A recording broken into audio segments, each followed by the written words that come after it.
Some murders are solved in days, and some are solved in months. But this one took 30 years. And it began with a man who wasn't even looking for a body, and ended with another who couldn't stop thinking about one. And between them, a woman no one knew, a crime no one witnessed, and a silence that stretched across decades. This is the story of the Tent Girl. Crime, conspiracy, cults, serial killers, and murder. All things that I love to consume, and I know you do too, you sick, twisted, beautiful, intellectually minded freak. And today we are talking about a cold case that was helped solved by internet sleuths. So without further ado, let's unbuckle our seatbelts, go Mach 5 down the highway, slam on the brakes, and bust through this windshield into this cold case together.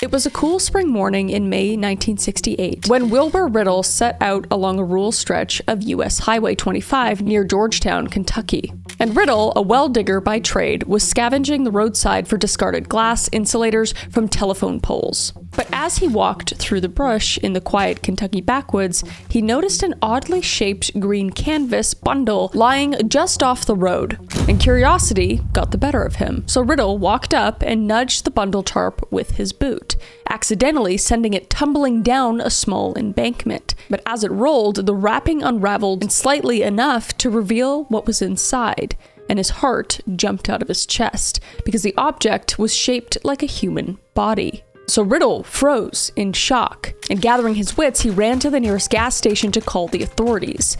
And soon, the Scott County Sheriff arrived at the scene, and together, they approached the mysterious tarp.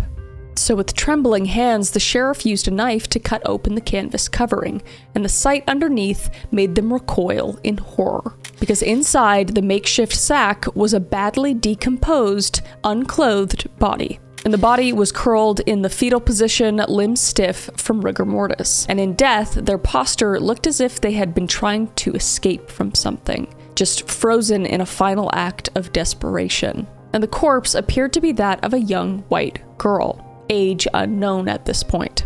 And aside from the obvious effects of decay, nothing distinctive stood out about her appearance. So it was immediately clear to the sheriff that this was no accident. The body had been deliberately concealed, and the heavy green canvas that enveloped the girl looked like the kind used for a tent, possibly, tied tightly with a length of rope. And the victim was unclothed except for one odd detail, a small shred of white cloth, resembling part of a baby's diaper or towel, clung to her shoulder. And investigators would later note other clues. Like the girl's eyes have long decomposed, her right hand was tightly clenched, and she had 3 broken fingernails, suggesting she had desperately struggled while inside of the tarp, trying in vain to free herself. So the horrifying discovery on that quiet roadside instantly turned the area into a crime scene, and the authorities secured the site and carefully collected whatever evidence that they could. And the body was removed and sent for an autopsy, but the level of decomposition suggested she had been dead for many weeks, and there was also no immediate identifying documents or personal items with the remains. So for local law enforcement and community, an urgent question hung in the air, and it was, who was this young woman, and what terrible fate had befallen her? So news of the grim discovery spread quickly in Scott County, and by the time reporters began covering the story, they had given the unknown girl a nickname, and that was Tent Girl. And the moniker stuck, inspired by the tent-like canvas in which she was found. And in an era long before instant internet updates, the bizarre name and the mystery behind it captured the public's attention, because a small Kentucky town chillingly now had a whodunit on its hands, and a family somewhere had lost a daughter, though no one yet knew who or where they were. So from the outset, investigators treated the case as a probable homicide, because the way the victim was trussed up in a tarp and dumped by the highway pointed to foul play. And detectives from Scott County Sheriff's Office and the Kentucky State Police began working to identify the young woman, and they noted her physical characteristics. A petite female estimated around 5 feet to 1 inch tall and 110 to 115 pounds with reddish brown hair. So because of her small stature and youthful-looking features, authorities initially guessed she was in her mid or late teens, perhaps 16 to 19 years old, and the medical examiner believed she had likely died several weeks before her discovery. And an early estimate placed her time of death around April of 1968. But with no ID on the body, the only name investigators could call her was the nickname already in the papers, which was Tent Girl. So the autopsy and crime scene evidence gave investigators a few clues, but not nearly enough to solve the case outright. And the coroner could not pinpoint an exact cause of death from the decomposed remains. There were no bullet holes or obvious knife wounds. However, subtle signs suggested a violent end, and that was that bruising on the skull that they had found indicated a possible blow to the head, and the position of the body hinted that the girl might have been alive when confined in the tarp. So a state police officer at the scene speculated grimly about what had happened, saying, quote, "We think the girl was rendered unconscious by a blow to the head, then tied up in the bag to die a slow death by asphyxiation," unquote. And strands of fiber and traces of materials were collected from the scene, one being the obvious green canvas itself, and also pieces of nylon rope used to tie the bundle, and the scrap of white cloth, identified as part of a baby's diaper or towel, found on her body. And these items were sent to the FBI laboratory for analysis, on the chance they could be traced to a manufacturer or a specific source.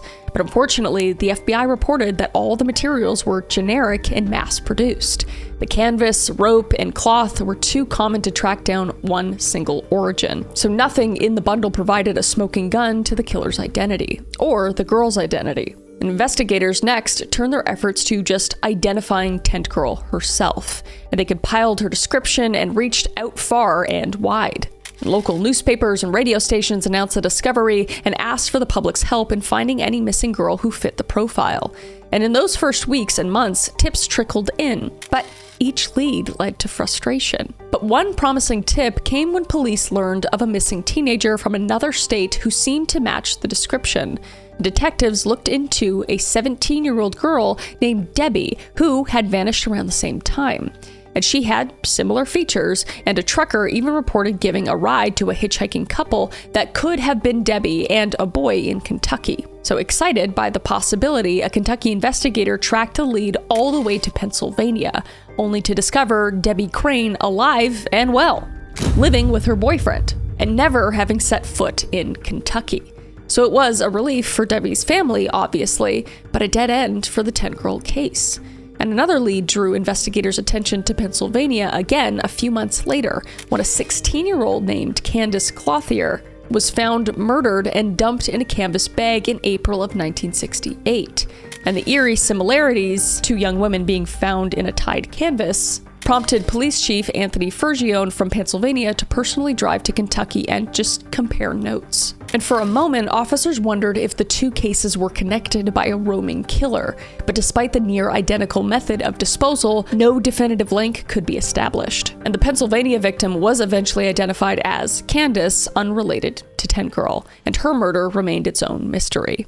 All right, let's take a brief moment to talk about something not dark, horrible, mysterious, and terrifying. And that is my dogs. They are quite literally the exact opposite. They are fluffy and cute, adorable, and I love them dearly. And my dogs are basically my emotional support animals after recording these very dark episodes. And my dogs, and I'm sure your dogs, if you have them, aren't just your pets. They're family members who somehow always know exactly what we need. And that's why I switched to Ollie Foods for my dogs, because I want them around for as long as possible. And Ollie delivers fresh, protein-packed meals made with real human-grade ingredients, and we're talking actual food that's been slow-cooked for nutrition, not those mysterious meat pellets that I used to feed them. And the difference has been incredible, honestly. My dogs will eat anything, but they've gotten pickier over the years, especially my oldest two. But now with this food, they're just wagging their tails and they're so excited to eat, and it's gone pretty quick. I had to get slow feeder bowls. And not to mention, their coats are shinier, and they just have more energy, and their breath doesn't smell like, how do you say this nicely? Poop.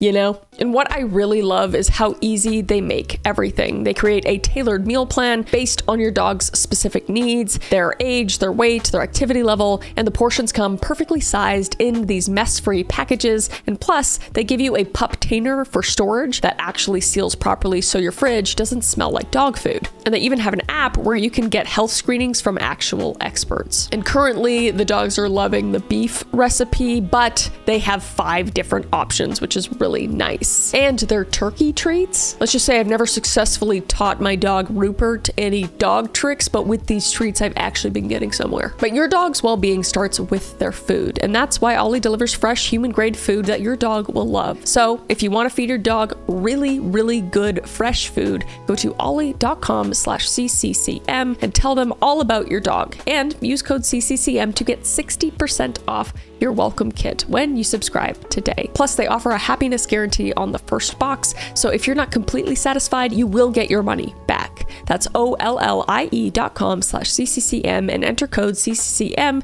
to get 60% off your first box. So Kentucky authorities followed up on every rumor and report of missing girls. They checked missing persons files across multiple states, comparing fingerprints and dental records where they could. And at one point, an anonymous caller claimed Tent Girl was a runaway from Covington, Kentucky. But that lead, like the others, proved false when the supposedly missing girl was found alive and safe yet again. And detectives even received help from Master Detective magazine, which was a national true crime publication. And in 1969, the magazine actually ran a feature story on the Tent Girl case, complete with an artist sketch of the victim's face and an appeal to readers for tips. And the authorities were hopeful that somewhere a worried family might recognize her smile and come forward. And as one official later recounted, quote, "If we could only identify the Tent Girl, I'm sure we would find whoever caused her death," unquote. And in that article, investigators highlighted one distinctive detail they had observed. And that was the dark gap of decay between the Tent Girl's 2 upper front teeth, which was a feature that might have been noticeable when she was alive. And indeed, sketcher Harold Musser intentionally made special notes of this. And it was a long shot, but they were desperate for a break. But despite these exhaustive efforts, Tent Girl's identity remained a riddle, and no family stepped up to claim her.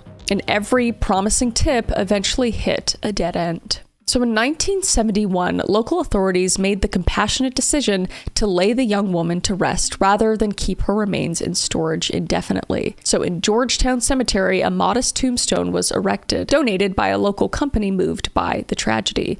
And the stone was unlike any other in the graveyard, and it bore no true name, only the placeholder identity that had become famous in local lore. Tent Girl, found May 17, 1968. On U.S. Highway 25 North, died about April 26 to May 3rd, 1968. Age about 16 to 19 years, height 5 feet 1 inch, weight 110 to 115 pounds. Reddish brown hair, unidentified. And underneath, a carved likeness of the unidentified girl's face based on police sketch gazed out blankly, as if still waiting for someone to recognize her. And the Tent Girl was now at rest, but not at peace, because her true name, her story, and her killer were all still mysteries buried with her. And for the detectives who worked the case and for the community, it was a frustrating and heartbreaking conclusion. And by the early 1970s, the Tent Girl case had gone completely cold. And with no clues to follow, the file was shelved among the ranks of unsolved murders. And in the decades that followed, the story of the unknown girl in the tent canvas faded from national headlines, but it was never completely forgotten. Especially not in central Kentucky, and the Tent Girl even took on a haunting folklore status, sometimes told as a ghost story in the dark. But no matter how many years went by, Wilbur Riddle could not escape the memory of that day in 1968. And he reportedly told the tale of discovering Tent Girl many times over the years, almost as if unburdening himself of a horrific story. And he even kept a copy of the 1969 Master Detective magazine article about the case and would show it to people, determined people would remember this poor unnamed girl. It just stirred something deep in those who had tried to solve it. Quote, This case has bothered me more than anything that has happened in my 12 years as sheriff," unquote, the former Scott County sheriff admitted to the magazine back then. And they took some consolation in the fact that they had at least given Tent Girl a dignified burial. But there was an unfinished feeling. As her gravestone's epitaph, unidentified, silently testified, the case remained unresolved.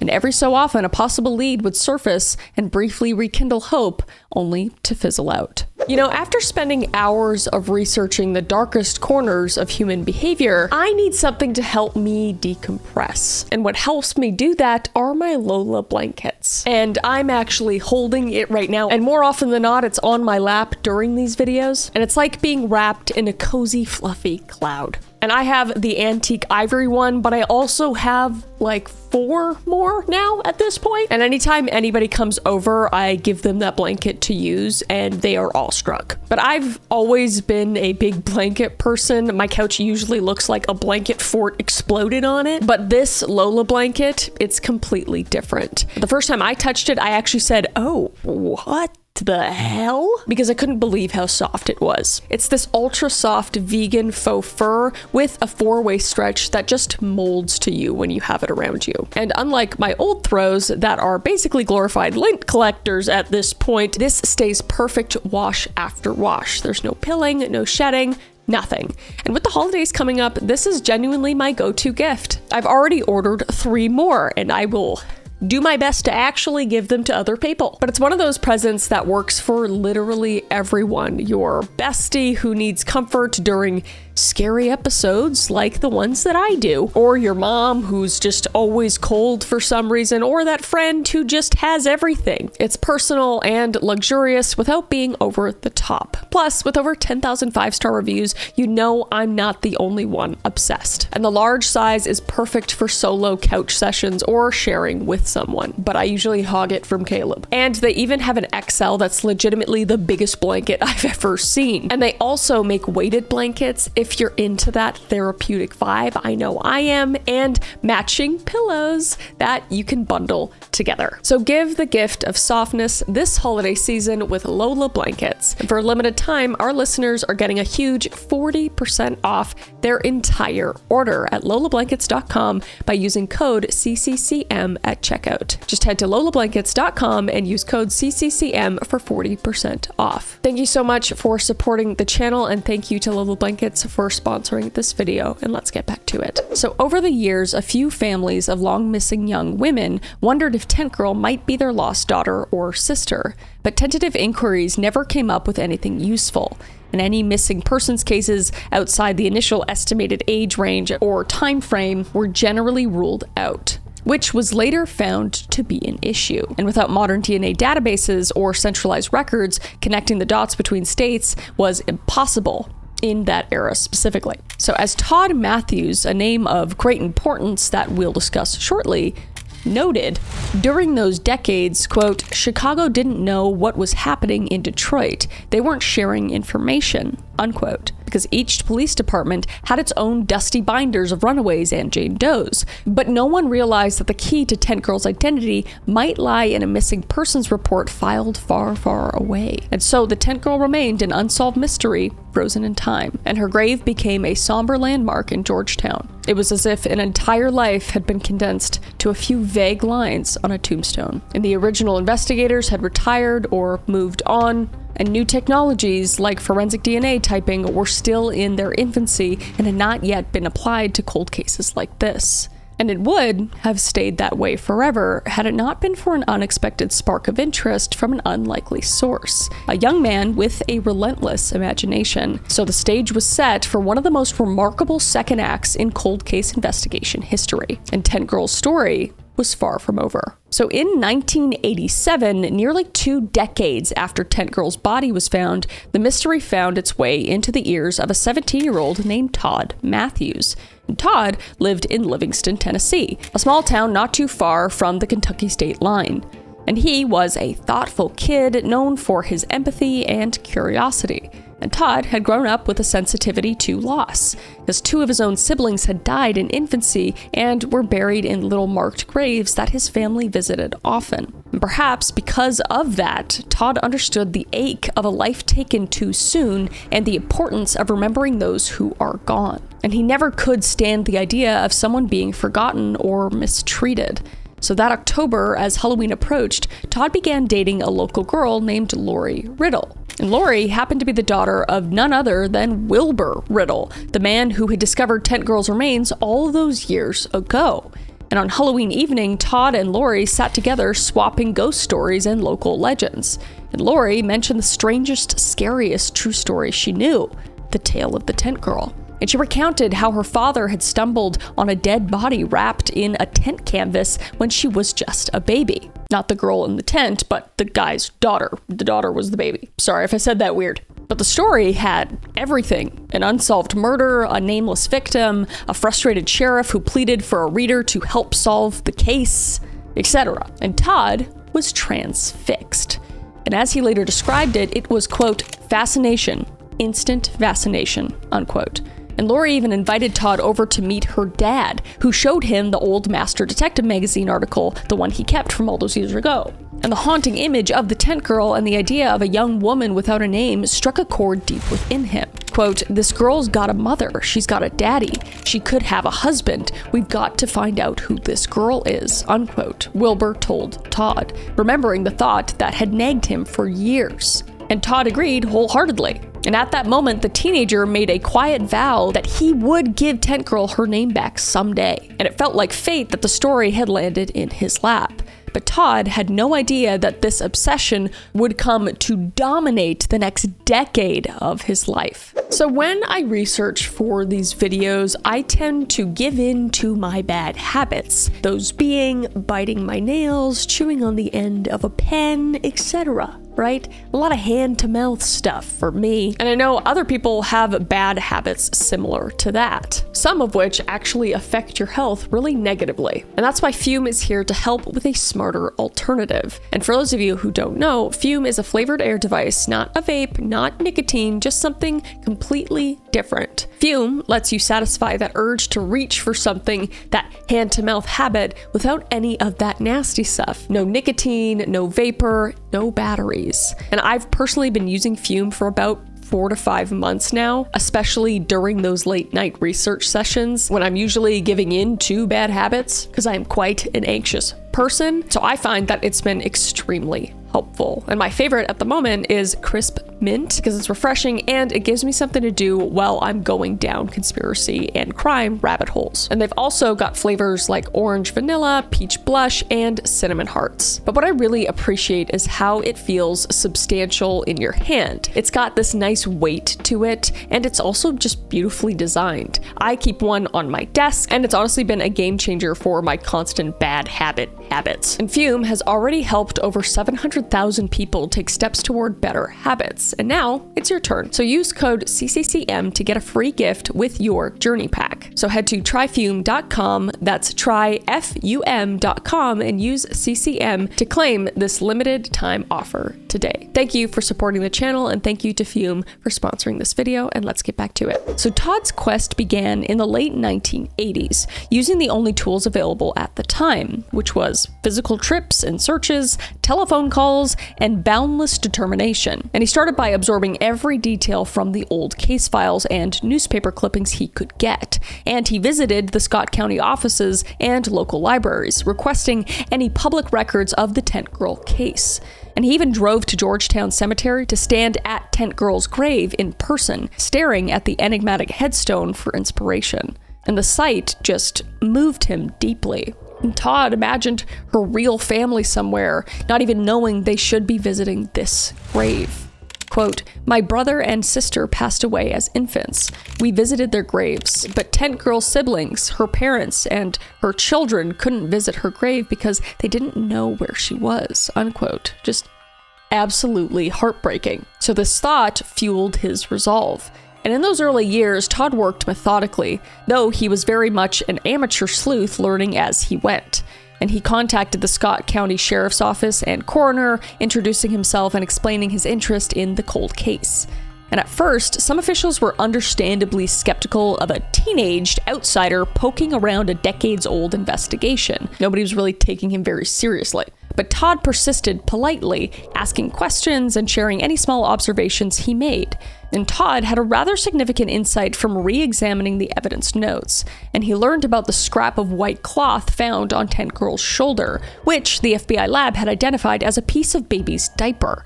And to Todd, this detail practically leapt off the page because it implied something the original investigators hadn't fully considered. And that was, if this young woman had a baby's diaper with her, could it mean she was a mother? Perhaps she was older than the assumed 16 to 19 range. So this was a very logical hypothesis. Maybe Tent Girl wasn't a runaway teen after all, but a young mother who had a child. And that would widen the pool of potential identities. So Todd actually wrote letters to the authorities sharing this theory and even suggesting they consider exhuming the remains to look for signs of childbirth, such as examining the pelvic bones, urging them to question the original assumptions. But unfortunately, his letters did not result in any immediate action, because from the official's perspective, a full exhumation based on a hunch from a civilian was not a high priority. And Todd received polite but dismissive responses, if any at all. But despite these setbacks, Todd's obsession only grew, and he spent countless evenings poring over what scarce documents he had, and he made long-distance phone calls to anyone who might offer a clue, and sometimes tracking down retired officers or journalists who had covered the case at the time. And each small breadcrumb he gathered was carefully filed in this growing Tent Girl folder. And his now girlfriend and later wife, Lori, watched as Todd's interest turned into an all-consuming mission. And he would lie awake at night thinking about the unknown girl, running scenarios through his head. And often, Tent Girl even invaded his dreams. And Todd began actually sleepwalking from the stress, muttering about clues in the middle of the night. So Lori naturally grew concerned. And at times, she felt he was spending, quote, too much time with a dead girl, unquote, and not enough time with the living. So the young couple argued frequently over his obsession, and Todd's own conscience also weighed on him, but he couldn't let it go. Quote, I felt as guilty as if I were the one responsible, unquote. He later said of his inability to identify the Tent Girl. And he also said, I was tortured by it. So for 10 long years, Todd chipped away at the Tent Girl mystery with only marginal progress. And by 1997, he had amassed a binder of scribbled notes, contacts, and dead-end leads. And to any outsider, it might have looked like a futile endeavor, a decade of chasing ghosts with nothing to show. But Todd's timing was about to collide with a revolution in information technology, because the world was on the cusp of a new era, one that would finally give this determined amateur detective the break he needed. So in the early 1990s, a new tool began to emerge that promised to shrink the world and connect people in ways never before possible. And that was, say it with me, the internet. And Todd immediately recognized its potential for his investigation. And in 1992, he saw then-Senator and fellow Tennessean Al Gore on TV talking about this information superhighway and realized that if he could get online, distance would no longer be a barrier in searching for the Tent Girl's identity. But at the time, however, going online wasn't as simple as it is today. Shout out to my peeps who were on the internet in the 90s. That was rough. Because first of all, Todd didn't own a computer, and very few people in Livingston did. So determined, he saved up money from his low-wage factory job for months and eventually purchased a second-hand desktop PC. But teaching himself how to use it was another challenge, because early internet access involved dial-up modems that screeched and buzzed painfully slow connections and text-based bulletin boards that were far from user-friendly. You know, the sound that goes like that. It just made all kinds of noises. You've got mail. So every minute online tied up the phone line, and every search or page load crawled at a snail's pace. Nevertheless, to Todd, it was like discovering a secret weapon. He suddenly had a way to scour missing persons information, not just in Kentucky or Tennessee, but across the entire country, and even the world. Because now he didn't have to rely solely on police to compare notes. He could do some digging himself from his own home. So Todd began exploring early missing persons websites and genealogy forums, any place where people might post about lost loved ones. So he became a regular on dial-up bulletin board systems, or BBS, devoted to unsolved crimes and cold cases, trading messages with other amateur sleuths. And at night, he would sit in the glow of the computer screen in his small home, and the tombstone photo of the tent girl pinned above for motivation. So with dogged patience, he typed in query after query, sifting through what little online data existed at the time. And early search engines were primitive, and much information wasn't online yet. But still, he managed to find lists of Jane Does and lists of missing women and cross-reference them. And often the details were scant, just a name, a physical description, a date of disappearance, etc. And most entries led nowhere, but Todd combed through them one by one. And in 1997, Todd took a bold step to expand his search, and he created a website devoted entirely to the Tent Girl case. And registering a domain on the early web wasn't common for private individuals then, but he managed to set up tentgirl.com, a simple homepage where he recounted the story and posted the known details of the Jane Doe. And he included the sketch of her face, the description from her gravestone, and an appeal for anyone with information to contact him directly. So it was essentially a one-man missing person poster broadcast to a new digital highway. And Todd's Tent Girl site received a trickle of visitors, and a few curious true crime enthusiasts emailed him theories or encouragement, but initially nothing that actually helped identify her. But even so, the site served as a beacon, ensuring that the Tent Girl's case would not slip into oblivion. And it connected Todd with a newly growing community of online sleuths who were beginning to band together over similar mysteries. And by 1998, technology had advanced slightly and more people were coming online. And Todd upgraded his efforts by participating in early online classifieds and message boards dedicated to genealogy and missing persons. And one such site allowed users to post missing person inquiries like a public bulletin board. So Todd would log on late at night and navigate through these boards, and he would scroll through list after list of names and descriptions, fighting off sleep as midnight passed. And each entry he saw, he'd mentally check against Tent Girl's profile, and it was tedious, draining work, but Todd was relentless, as we can see. It's been 10 years now. Guy is committed. And on some nights, he reviewed hundreds of postings. Quote, "I had already looked at maybe 400 descriptions," unquote. He later said of one such marathon session. And most were just disappointments. Yet he would press on, driven by the conviction that somewhere out there, in some dusty database or family message board, someone had been looking for a girl who matched the Tent Girl. And Todd's dedication did not go unnoticed at home. Lori, now his wife, often had to practically drag him away from his computer to get some sleep. And the case continued to cause friction between them. And there were nights she would beg him to come to bed, only to find him at the computer still clicking through web pages in the early hours of the morning. Todd just couldn't help it. And every time he considered giving up, he thought of that lonely grave in Georgetown and the promise he'd made. So in those days, there was no template for what he was doing, and the term cyber sleuth didn't even exist yet. Todd was just venturing into uncharted territory, pioneering an approach to cold cases that law enforcement hadn't fully embraced, and wouldn't for another decade at least. And all he had was intuition, persistence, and this new thing called the internet.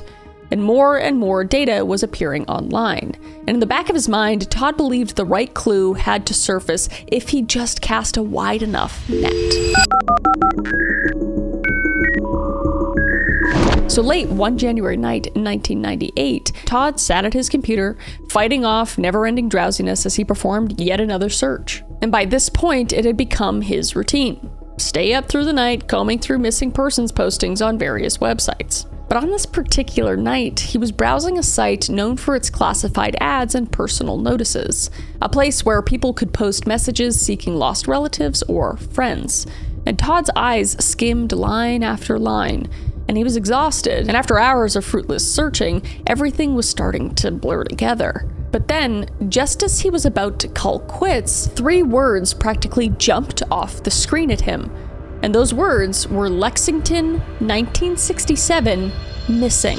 And Todd's heart skipped a beat. And he clicked on the post, suddenly wide awake. And the message was from a woman named Rosemary Westbrook of Arkansas, and it was a plea for help finding her missing sister. And Todd read intently, adrenaline building with each sentence. Quote, "My sister Barbara has been missing from our family since the latter part of 1967. She has brown hair, brown eyes, is about 5 feet 2 inches tall, and was last seen in the Lexington, Kentucky area. If you have any information, please contact me at the address posted." Unquote.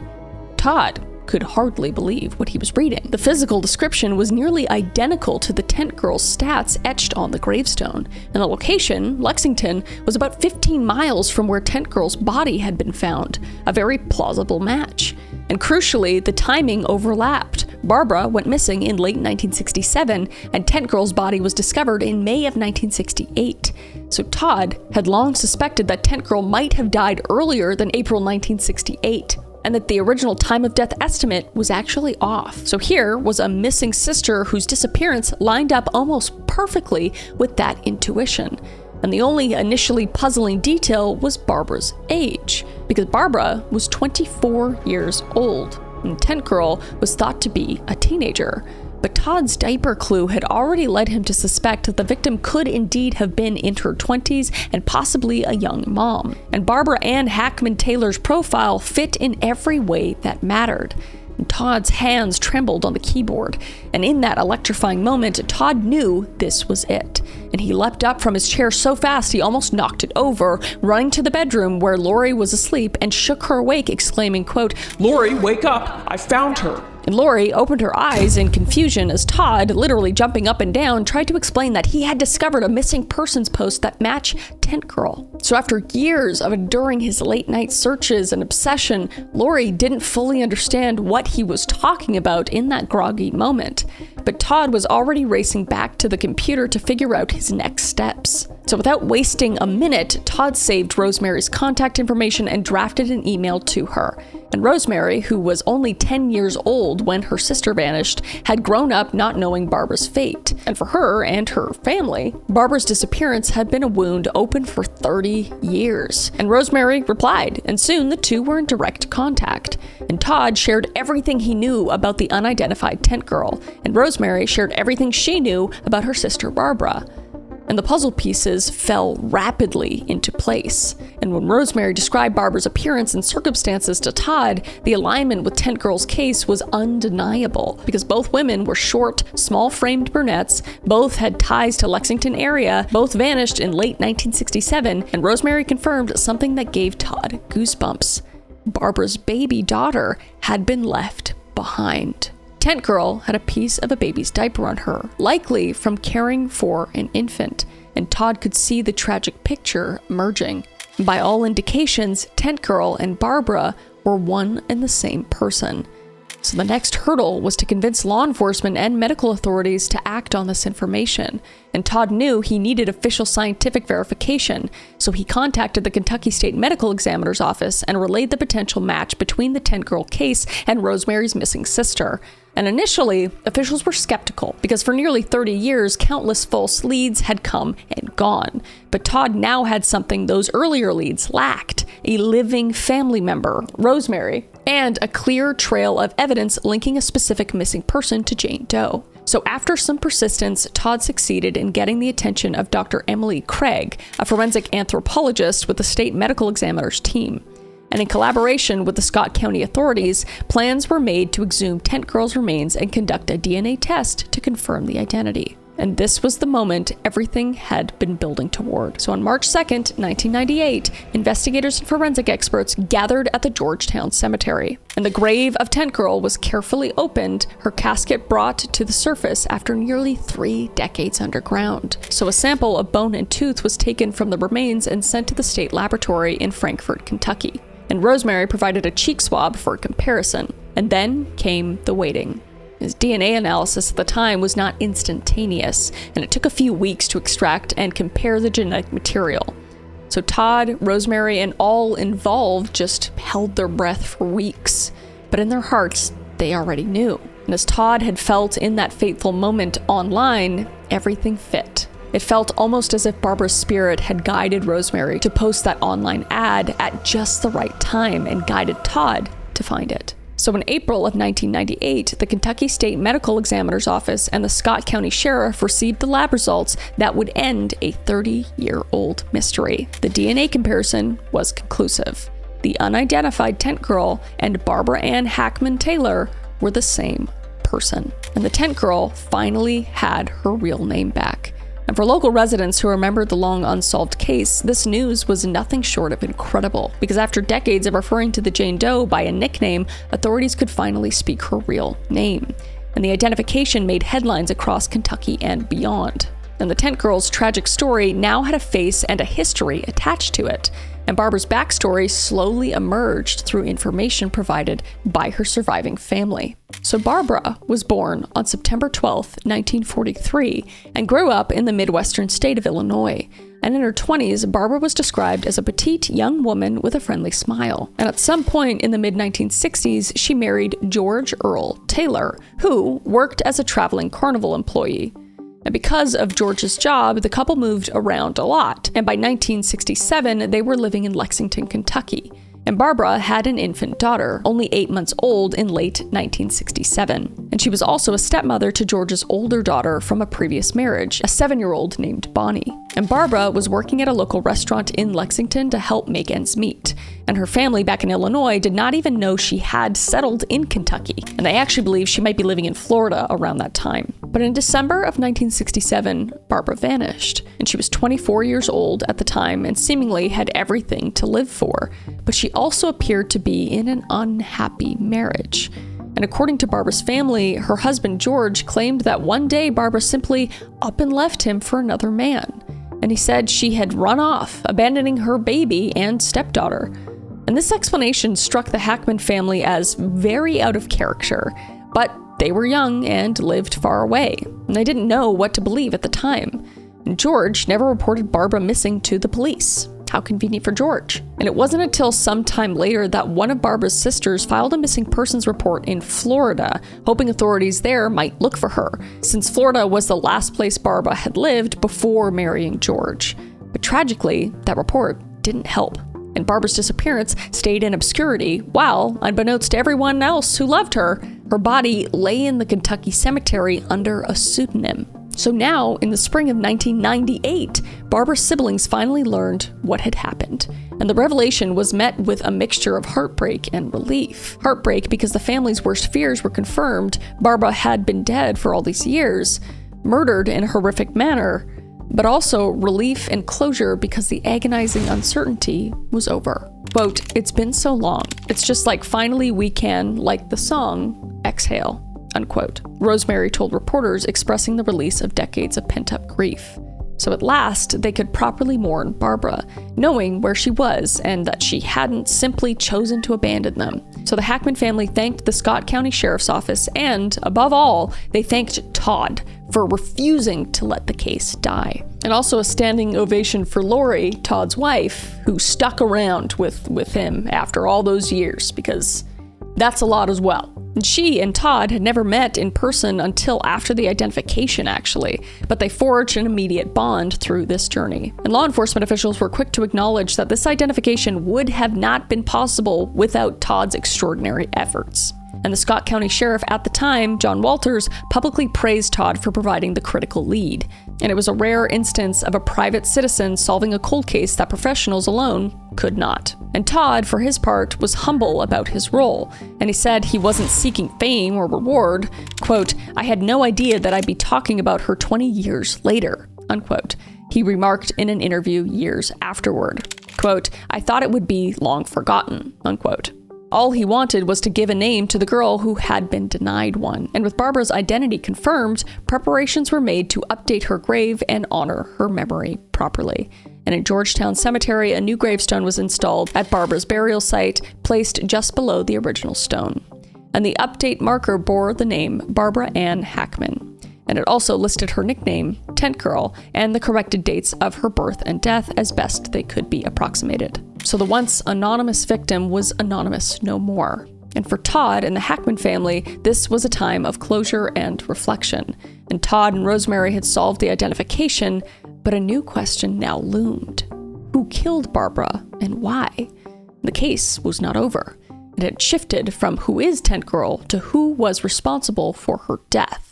So with Barbara identified at long last, the focus of law enforcement shifted to investigating the circumstances of her death as a homicide case. As technically, a murder investigation had been open since 1968, but without an identity or leads, it had been dormant.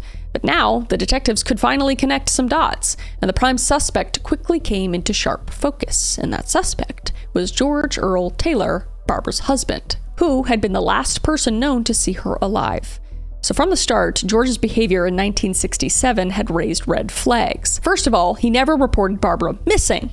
Red flag number 1. And he told relatives a dubious story that she had abandoned her family for another man. And to police, this sounded like a classic cover story. By claiming Barbara ran off, George likely hoped to prevent anyone from looking for her, buying time to conceal what had really happened. So, investigators dug into George's background and timeline.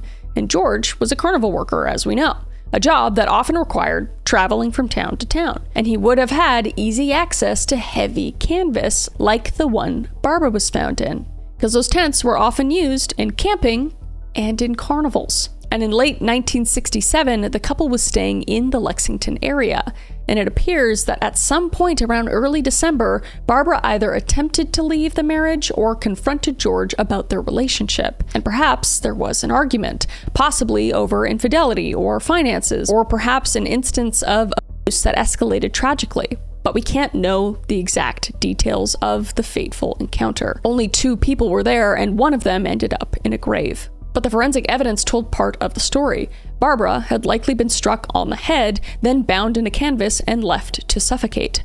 And the 3 broken fingernails on her hand suggested she woke up and regained consciousness while trapped, trying desperately to claw her way out. And this harrowing scenario points strongly toward George as the perpetrator. And it's unlikely a stranger would have left the victim alive and restrained in such a manner. That kind of slow death pointed to someone with a personal connection, possibly punishing or silencing her. So law enforcement in 1998 openly labeled George Taylor as the main suspect in Barbara's murder. But by then, however, George himself was beyond the reach of justice, because that piece of shit died of cancer in October of 1987 at the age of 54. The police couldn't get him, but karma sure did. If he did it. And this meant that authorities could not question him or bring charges. So it was frustrating. The man, widely believed to have gotten away with murder, had effectively escaped an earthly consequence. The Kentucky authorities announced that while the identity of Tent Girl was resolved, the homicide case remained officially unsolved because no one had been charged or tried in court. Unofficially, though, investigators in Barbara's family felt that they knew the truth. And Todd also believed George was indeed responsible. And supporting his belief were additional pieces of circumstantial evidence revealed by the family.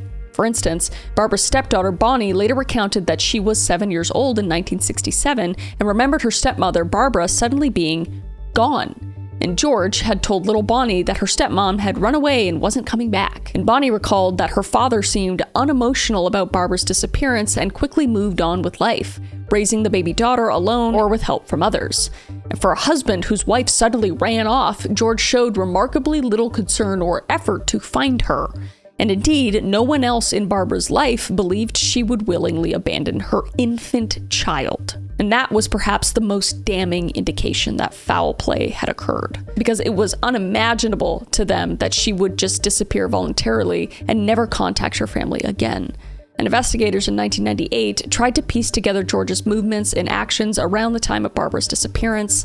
Unfortunately, given the passage of 30 years, memories had faded and some potential witnesses were deceased or just impossible to find. But what they could confirm was that George did not have an alibi for late 1967 that could be verified. And after Barbara vanished, he left Lexington with the children and continued working in carnivals in other states.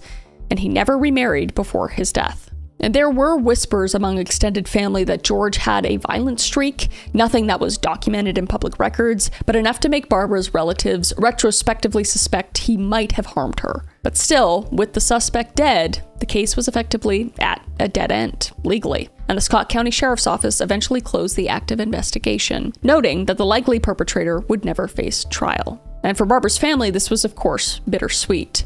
They finally knew what had happened to their beloved Barbara, but they would never see justice served in the courtroom. There would be no confession, no chance for George to reveal any last details or motive, but in a symbolic gesture, the Hackman family chose to omit the name Taylor from Barbara's new gravestone, instead honoring her maiden name, which I think is so incredibly valid and sweet. They did not want the name of a man who likely killed her to mark her resting place in any way. And on the new marker, she is engraved simply as Barbara Ann Hackman, or Bobby, beloved sister and daughter, with the year 1967 and the date of her death. It was the one way the family could quietly repudiate George and acknowledge what they believed, that Barbara was not truly a Taylor in the end, but forever a Hackman, one of their own. And the detective work of Todd and the willingness of the modern authorities to revisit the case brought resolution where none seemed possible.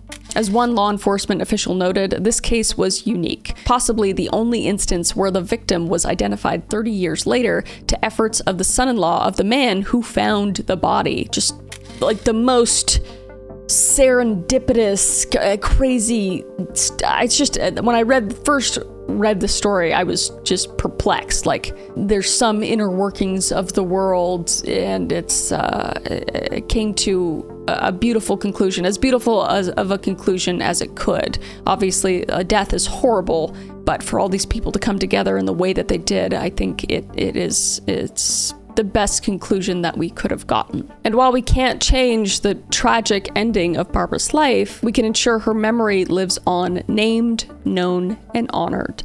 And she is Tent Girl no longer, and the world now knows who she is. And in that knowledge, there is a measure of peace. And with that, that is the end of the Tent Girl case, or Barbara's case, let's say that. Let me know what other cases you would like me to deep dive into. I always read the comments, and until then, I will see your beautiful face. All right, stay safe out there.